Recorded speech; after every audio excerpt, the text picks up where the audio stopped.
Hello guys, आपको thumbnail देख के पता चल गया होगा कि विषय किस बारे में बात होगा। रिसेंटली आई क्लियर्ड आईपीएस क्लर्क एग्ज़ाम और उसमें मुझे इंडियन बैंक मिला है। बैंकिंग एग्ज़ाम्स और इंश्योरेंस एग्ज़ाम्स का जो क्लर्क का जो पैटर्न होता है और जो पीओ का पैटर्न है लगभग सेम है, लेकिन लेवल जो है वो थोड़ा डिफरेंस होता है। आज मैं डिस्कस करूँगा कैसे कैसे मेरा स्ट्रेटजीज था राइट फ्रॉम स्टार्टिंग। 2021 एंड से मैंने स्टार्ट किया था अपना प्रिपरेशन और मेरा प्रिपरेशन लगभग ख़त्म हुआ 2025 में। ये जो पूरा फेज़ था, how to manage all the subjects, कैसे कैसे मैंने समय दिया था हर एक सब्जेक्ट्स के लिए और कहाँ कहाँ से किया था, क्या क्या मेरा सोर्सेज था, वो सब मैं डिस्कस करूँगा। और ये आपको जो अपकमिंग जो एग्ज़ाम्स है जैसे आईबीपीएस क्लर्क हो गया, एसबीआई क्लर्क हो गया, इसी साल में और जो नेक्स्ट ईयर में अपकमिंग जो एग्ज़ाम्स होगा उसमें आपको हेल्प मिलेगा। एबीपीएस पीओ, एसबीआई पीओ और एनआईसीएल असिस्टेंट जो आने वाला है और जो ओआईसीएल असिस्टेंट जो ऑनगोइंग है, जिसका लगभग उसका एडमिट कार्ड अभी रिलीज़ हो जाएगा और कुछ दिन में एग्ज़ाम्स भी हो जाएगा, लगभग सितंबर के मिड में एग्ज़ाम्स हो जाएगा। तो उसके प्रिपरेशंस कैसे करें, कहाँ से मॉक दें। अगर आपका सिलेबस कंप्लीट हो गया है तो बिगिनर्स के लिए अलग स्ट्रैटेजी रहेगा, क्योंकि जो अभी स्टार्टिंग करेगा उसका स्ट्रैटेजी अलग होगा, क्योंकि उनको सिलेबस ख़त्म करना है पहले। बिगिनर टू इंटरमीडिएट के लिए पैटर्न अलग रहेगा, इंटरमीडिएट टू एडवांस के लिए पैटर्न अलग रहेगा और एडवांस वालों को पता भी है सब कुछ। लेकिन ये बिगिनर्स के लिए है, क्योंकि आजकल जो लोग समझ नहीं पाते कहाँ से क्या करें, कौन से सोर्सेज फॉलो करें, भटक जाते हैं। मैं भी भटक गया था, बहुत सारी चीज़ों में भटक गया था, बहुत सारे विषय में भटक गया था। तो उस बारे में बात करेंगे, पूरा क्लियरली बात करेंगे। मतलब मैं किसी चीज़ को एक्सजरेट नहीं करूँगा, टू द पॉइंट बात करूँगा। जो चीज़ चाहिए, जो चीज़ नहीं चाहिए, साफ साफ बता दूँगा। फर्स्ट, बैंकिंग और इंश्योरेंस एग्ज़ाम में जो क्लर्क का पैटर्न होता है या फिर पीओ का भी पैटर्न जो होता है, उस प्रीलिम्स का जो पैटर्न होता है, जैसे फर्स्ट इंग्लिश लैंग्वेज रहता है, उसके बाद क्वांटिटेटिव एप्टीट्यूड रहता है, उसके बाद रीजनिंग रहता है। ये 3 सेक्शंस रहता है प्रीलिम्स में। मैं एक और बात बोल दूँ, बैंकिंग का एलवीओ का भी एक एग्ज़ाम होता है, local based officer. Local based officer मतलब उसी क्षेत्र में, जैसे समझ लीजिए कोई कोई लोग वेस्ट बंगाल से भर रहा हो तो वो उनको वेस्ट बंगाल ही पोस्टिंग मिलेगा। मतलब 10 साल आपको वेस्ट बंगाल में ही पोस्टेड रहना पड़ेगा और वेस्ट बंगाल में ही काम करना पड़ेगा। ये लोकल बेस्ड ऑफिसर का क्राइटेरिया है, मैंने इन शॉर्ट बता दिया। तो उस एग्ज़ाम्स में, या फिर जैसे इंश्योरेंस का कुछ जैसे यूआईआईसी एग्ज़ाम होता है, ऐसे कुछ एग्ज़ाम्स होते हैं जिसमें फर्स्ट जो पेपर होता है उसी में English language, quantitative aptitude, reasoning, कभी कभी कंप्यूटर नॉलेज रहता भी है, नहीं भी रहता है कुछ कुछ एग्ज़ाम्स पे, और जीए रहता है, general awareness, not general knowledge. Okay, अब आते हैं पहले सब्जेक्ट पे, इंग्लिश लैंग्वेज। इंग्लिश लैंग्वेज जब मैं स्टार्ट कर रहा था, जैसे मेरा बैकग्राउंड इंग्लिश मीडियम था, तो मुझे लगा था कि आसानी से हो ही जाएगा। बट कभी कभी हम लोग को लगता है कि ओवर कॉन्फिडेंस हम लोग को गिरा देता है, ठीक है। फिर मैंने देखा कि no, I need to see classes. तो मैंने पहले यूट्यूब से देखना चालू किया कि कैसे कैसे क्या क्या पैटर्न रहता है। पहले निमिषा मैम का क्लासेस मैं यूट्यूब से देख रहा था। थोड़ा समझ आ रहा था, थोड़ा नहीं समझ आ रहा था। I was in a confusion. 2023 में, मतलब 2021 से 23 तक मैंने इधर उधर से ही देखा यूट्यूब से ही, क्योंकि बेसिक नॉलेज था मेरा। And I was a tutor, so मैं ट्यूशन्स भी देता था स्टूडेंट्स को इंग्लिश में। इंग्लिश का ट्यूटर था, मैथ्स का ट्यूटर था और साइंस का ट्यूटर था। तो इन सब में मैं देता था और बाकी वो सबसे हेल्प हो जाता था थोड़ा थोड़ा। और 2023 में मेरा एक दोस्त है संकेत, गुजरात का रहने वाला है। इस भाई ने मुझे वरुण चित्रा सर का वेबसाइट दिखाया, उनका यूट्यूब क्लासेस बोला कि आप इनसे कर सकते हैं। मैंने देखा काफ़ी डिटेल मैनर में, और स्टूडेंट का जो माइंडसेट रहता है, एक एस्पिरेंट का जो माइंडसेट रहता है, ऐसे क्वेश्चंस कराते हैं। And the main advantage of him, आप जब यूट्यूब क्लासेस उनका देखेंगे, Varun Chitra sir, banking for banking exams, Varun Chitra sir का आप जब उनके चैनल देखेंगे स्टडी क्विक का, उसमें सर ने बेसिक जो प्री का जैसे मॉक्स होते हैं, प्री का क्लर्क का मॉक्स हो गया, पीओ का मॉक्स होगा, सबका डिस्कशन सर ने किया है बहुत बारीकी से। So that is the main advantage of him, मुझे जो लगा अकॉर्डिंग टू मी। उसके बाद मैं सर का क्लास कभी कभी देखता था और उसके साथ साथ मॉक्स भी देता था, क्योंकि मॉक्स अटेंड करना is very very important when you complete the whole syllabus. या फिर आप सिलेबस कर रहे हैं, उसके बीच में आपको मॉक्स देना चालू कर देना चाहिए। आप चाहे टॉपिक टेस्ट दीजिए, सेक्शनल दीजिए, सब्जेक्ट वाइज सेक्शनल दीजिए, देना तो आपको पड़ेगा, क्योंकि मॉक्स के अलावा कोई चारा नहीं है। मॉक्स आपको एक जगह देता है कि आपका लेवल कैसा है, कहाँ रहना चाहिए। और मॉक्स देने के बाद आपको अगर उस टाइम नहीं मिला है एनालाइज़ करने का, आप थोड़ा टाइम निकाल के बाद में देखिए, उसको एनालाइज़ करिए क्वेश्चंस को, कहाँ गलती हुआ, क्योंकि अपने गलती को एहसास और महसूस करना ही आपका काम है किसी भी एग्ज़ाम में। मॉक्स देने के बाद उसको एनालाइज़ करना उससे भी ज़्यादा ज़रूरी काम है, क्योंकि गलती को देख के समझ के उसके बाद वो गलती नहीं होना चाहिए, वो भी देखना आपका काम है, चाहे वो किसी भी एग्ज़ाम हो। और एक चीज़ मैं बता दूं कि हर एक एग्ज़ाम इम्पॉर्टेंट है, चाहे वो बैंक का एग्ज़ाम हो, इंश्योरेंस का एग्ज़ाम हो, चाहे कोई भी एग्ज़ाम हो।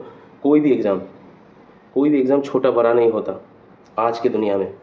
बैंकिंग एग्ज़ाम्स, मैं कह दूँ कि बैंकिंग एग्ज़ाम्स और इंश्योरेंस एग्ज़ाम्स ऐसे एग्ज़ाम्स हैं जो एग्ज़ाम हर साल होता है, हर साल इसके नोटिफिकेशंस आता है, चाहे कोई भी बैंक का हो। चाहे आईबीपीएस तो रेगुलर नोटिफिकेशंस निकालते हैं, एसबीआई निकालते हैं, चाहे कितनी भी वैकेंसीज़ हो, हर साल आता है।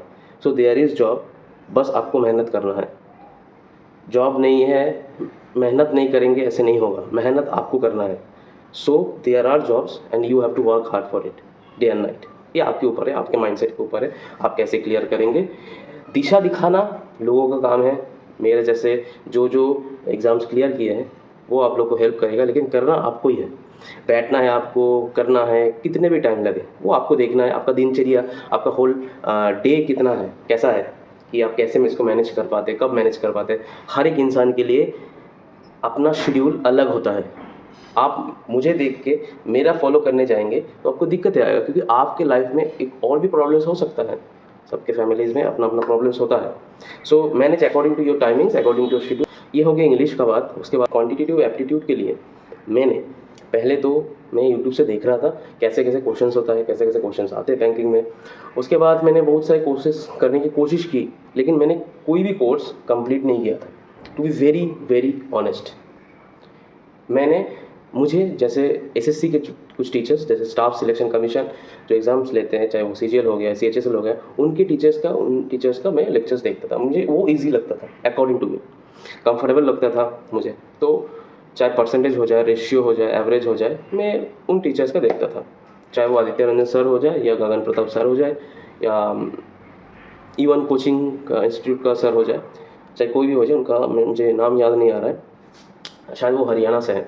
सो उनका भी देखता था मैं लेक्चर्स। अच्छा, नेक्स्ट ये हो गया मैथ्स। अच्छा, मैथ्स के साथ साथ मैं सेक्शनल देता था और टॉपिक टेस्ट देता था। और स्पीड मैथ्स वो बहुत ज़्यादा इंपॉर्टेंट है क्लर्क के एग्ज़ाम्स के लिए। देखिए अभी इस वीडियो में और आपके जो भी वीडियोज़ आएगा, मैं क्लर्क का एग्ज़ाम्स जो है वो क्लियर आप इजीली कैसे कर पाएंगे, क्योंकि क्लर्क का एग्ज़ाम्स में कट ऑफ बहुत ज़्यादा रहता है, to be very honest.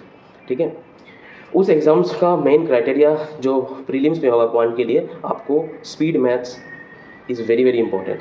Speed maths में सिम्प्लीफिकेशंस आता है, अप्रॉक्सीमेशंस आता है, क्वाड्रेटिक इक्वेशंस आता है। उसके बाद आता है number series, wrong number series. आप आजकल क्वेश्चंस में रॉन्ग नंबर सीरीज़ ज़्यादा पूछ रहे हैं to make the paper more competitive and more hard नहीं बोलूँगा, लेकिन रॉन्ग क्वेश्चंस ज़्यादा देते हैं, मिसिंग नंबर सीरीज़ कम देते हैं, रॉन्ग सीरीज़ ज़्यादा देते हैं। और उसके साथ साथ आपको सिलेबस ख़त्म करना है। आप जैसे मैथ्स का मैं बोलूँ, मैथ्स आप एक काम करेंगे, आप यूट्यूब में जाके, जो बिगिनर्स है, पहले यूट्यूब में जाके आप मैथ्स का सिलेबस देखिए क्या क्या आता है, या पहले एक वेबसाइट से डाउनलोड कर लीजिए बैंकिंग और इंश्योरेंस एग्जाम्स के लिए कौन से चैप्टर्स हैं, उसको ड्रॉप डाउन करिए। उसके बाद आप टीचर को देखिए कैसे कैसे टीचर समझाते हैं। जिस टीचर से आपको लग रहा है इससे होगा, आप उनका क्लास लीजिए, चाहे ऑनलाइन लीजिए, पेड लीजिए, फ्री लीजिए। आजकल तो टेलीग्राम में सब लेक्चर्स फ्री ऑफ कॉस्ट मिल ही जाता है लोगों को। ओके, नेक्स्ट आते हैं reasoning. Was one of my favourite subjects. मुझे रीजनिंग का पजल सॉल्व करना इतना मज़ा आता था। मुझे पहले स्टार्टिंग में लगा था ये पजल्स है यार, ये कर पाऊँगा मैं, मतलब इसे लग रहा था मेरे दिमाग में नहीं घुस रहा था, क्योंकि जब मैंने 2021 में स्टार्टिंग किया था प्रिपरेशन, मुझे लगा था कि मैं कर पाऊँगा यार, ये बहुत डिफ़िकल्ट लग रहा है, मतलब मेरे से ये सब तो नहीं होगा, मेरा बस का नहीं है। मैंने अंकुश लंबा सर का जो 1000 पजल सीरीज़ है यूट्यूब में फ्री, वो मैंने देखना चालू किया था। चालू करते करते बहुत सारा क्लासेस देखते देखते एक आदत बन गया था। अच्छा, अब मैं क्वेश्चंस करूँगा, खुद से करूँगा, मैं किसी का हेल्प नहीं लूँगा, कोई टीचर्स का हेल्प नहीं लूँगा। मैं क्वेश्चंस देखता था, खुद से ट्राई कर रहा था। धीरे धीरे वो आदत बन जाता है और आपको बहुत ज़्यादा प्रैक्टिस करना है, बहुत ज़्यादा। बैंकिंग एग्ज़ाम्स है, कोई भी एग्ज़ाम्स हो, प्रैक्टिस आपको खुद से बहुत करना है, बहुत करना है। और एक्सक्यूज़ देना तो छोड़ ही दीजिए, कॉम्पिटिटिव एग्जाम्स के लिए एक्सक्यूज़ देना छोड़ ही दीजिए। लोग आपको बहुत चीज़ सहना पड़ेगा इस टाइम और बहुत सैक्रिफाइस भी करना पड़ेगा। सैक्रिफाइस मतलब going to any parties, going to somewhere, कोई भी जगह घूमने जाना, कोई बुला लिया, आपको मुँह पे ना बोल देना और ना बोलना आपको सीखना पड़ेगा। ये एक आर्ट है, ना बोलना एक आर्ट है, ये आपको सीखना पड़ेगा। इसके लिए आप कोई भी प्रयास कीजिए, आप बुक्स पढ़िए, जो भी पढ़िए, ना बोलना सीखना पड़ेगा, क्योंकि एक टाइम आएगा जब आपका एग्ज़ाम्स निकालेंगे आप, जब एग्ज़ाम्स निकालेंगे तब लोग समझ जाएँगे आपका वैल्यू क्या है, टू बी वेरी ऑनेस्ट, ठीक है। तो आपको इन सब चीज़ से दूर भागना है, अकेला जीना पड़ेगा, क्योंकि राजा बनने के लिए अकेला रहना पड़ता है, रानी बनने के लिए अकेला रहना पड़ता है, तपना पड़ता है, वो चीज़ को सहना पड़ेगा आपको। लगेगा यार थोड़ा तो घूम के आ जाओ, थोड़ा ही तो बात है यार, थोड़ा घूम के आ जाता हूँ, थोड़ा थोड़ा नहीं रहता, बात ऐसा है, ठीक है। You have to avoid some people in your life और सामने बढ़ना है, बस यही मंत्र है, मूल मंत्र है, ठीक है। तो रीजनिंग का बात फिर से मैं करूँ तो रीजनिंग में मैंने ऐसे स्टार्ट किया था, मिसलेनियस क्वेश्चंस और जो मिसलेनियस टॉपिक्स हैं रीजनिंग का, जैसे इनइक्वलिटी हो गया, ब्लड रिलेशन हो गया, उसके बाद इनपुट आउटपुट हो गया, प्रीलिम्स का, सब प्रीलिम्स का ही टॉपिक मैं बोल रहा हूँ। मेंस के लिए अलग से वीडियो निकालूंगा मैं बाद में। तो ये जो मिसलेनियस टॉपिक्स है रीजनिंग का, पजल्स छोड़ के, वो सब टॉपिक भी यूट्यूब में फ्री ऑफ कॉस्ट मिल जाएगा। चाहे वो आप अंकुश नंबर सर से करिए, चाहे आप art of reasoning Sanjay sir से करिए, चाहे पुनीत सर से करिए अनअकैडमी के, आप किसी से भी करिए, आप पहले उनका लेक्चर्स देखिए यूट्यूब में फ्री ऑफ कॉस्ट। अगर आप उनसे हो रहा है वेल एंड गुड, अगर आपको लग रहा है कि उनका पेड कोर्स लेना है तो आप ले सकते हैं, it's up to you, okay. ये आपके मेंटल परिस्थिति के ऊपर है, आप वो चीज़ कितना जल्दी ले पा रहे हैं, ठीक है। ये हो गया बात। नाउ कमिंग, आप इस चीज़ के लिए आप कैसे कैसे सेटअप करेंगे।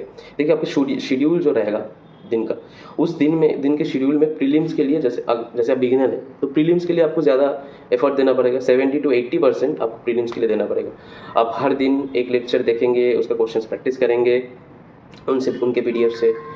Same for each and every subject, सबके लिए करना पड़ेगा आपको, ओके। मॉक टेस्ट आपको थोड़ा दिन बाद देना स्टार्ट करना पड़ेगा, उसके लिए अलग वीडियो में लाऊंगा। मॉक टेस्ट अभी इस बिगिनर्स के लिए एकदम ही नहीं है कि, ठीक है। आप पहले सिलेबस ख़त्म करिए, लगभग 1 महीना लगभग आप सिलेबस पे दीजिए, काम करिए, क्योंकि बहुत सारे नोटिफिकेशन आएगा in the upcoming months. Next year आप लोग अपीयर कर पाएंगे, लेकिन उसके लिए आपको बेस स्ट्रॉन्ग होना बहुत जरूरी है। बेस स्ट्रॉन्ग नहीं होगा तो आप कुछ कर नहीं पाएंगे, ठीक है। So this was all about मेरा स्ट्रैटेजी, मेरा होल स्ट्रैटेजी मेरा क्या था, मैंने क्या क्या फॉलो किया था, क्या क्या छोड़ा था और क्या क्या सेक्रीफाइस मैंने किया था। इन शॉर्ट मैंने बता दिया। अपकमिंग वीडियोस में मैं आपको और भी बहुत सारी चीज़ बताऊंगा, कैसे मैंने नेगेटिविटी को अवॉइड किया, नेगेटिविटी को अवॉइड करना सीखा, और अभी भी नेगेटिविटी को कैसे अवॉइड करते करते आगे बढ़ना है, ये भी सबको करना है, सिर्फ मुझे नहीं। आप जब एक मुकाम पे पहुंच जाएंगे ना, अपने आप आपको लगेगा कि येस चेंज इज़ नीडेड। आपको जो लोग ताने मारते थे, आपको जो लोग हंसी मजाक उड़ाते थे, ठीक है, they will get the result. Be very secretive, आपको सब कुछ छुपा के रखना है। दिस इज़ अ मेन मंत्र for all the government aspirants. जो भी सरकारी नौकरी के लिए तैयारी कर रहा है, ये उनके मूल मंत्र है। So all the best for the upcoming exams, अच्छे से दीजिए, and I am with you, I will always with you. डरना नहीं है, डर से भागना नहीं है, डर का सामना करिए। और जो टॉपिक्स के ऊपर मैंने वीडियो ऑलरेडी अपलोड कर दिया है, जैसे फ्रेश रिप्लेसमेंट का ही मैंने टॉपिक अपलोड किया है, तो वो जाके देखिए, पहला और दूसरा क्लास अच्छे से समझिए। जो भी दिक्कत आ रहा है कमेंट सेक्शन में बोलिए। I will again make videos on phrase replacement sentences, और भी जो टॉपिक्स इंग्लिश में आते हैं उसका भी मैं लेक्चर्स बहुत जल्दी स्टार्ट करूँगा। तो until then, keep working hard and all the very best. जय हिंद, जय भारत।